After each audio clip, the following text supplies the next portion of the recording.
spoiled, entitled, and always playing the victim. You know the type acts like rules don't apply, expects everyone to drop everything for her, and throws tantrums if she doesn't get her way. That was Claire, one Friday night. After a brutal week, I was finally settling down with some peace and quiet. Then my phone buzzed.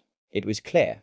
No, hello. No, hope you're good. Just, I'm coming over. You need to help me. Of course, she showed up uninvited, swaggering into my place like she owned it. She threw herself on the couch and immediately launched into a rant about how terrible her life was, all with that bratty, spoiled tone that made my skin crawl. Then she dropped the big favor bomb. She needed me to drive her all weekend because she had important things to do and wasn't about to waste time on stupid stuff like rides. And of course, I was supposed to just say yes. I said no. Plain and simple. She flipped. Tears, accusations, the whole entitled meltdown. You're so selfish. After everything I've done for you. She stomped around like a spoiled kid denied candy. But this time, I wasn't having it. A few days later, I heard through the grapevine that Claire was trying to convince everyone she was the victim again. That's when I decided to get a little payback. I invited her to a hangout at my place, totally casual. No big deal.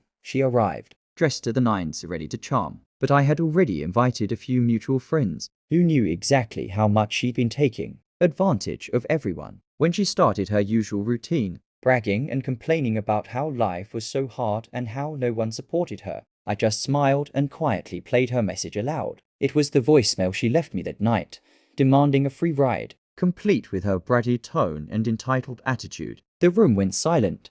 She tried to laugh it off, but the damage was done. One by one, people started sharing their own stories. How Claire always demanded favors and never returned them. How she threw tantrums when things didn't go her way. How she acted like the world owed her everything. Claire's face went from smug to shocked, then red with embarrassment. The entitled mask cracked. That night, I watched her get called out by everyone she thought she could control. No more free rides, no more sympathy. She realized her spoiled brat act had finally caught up with her.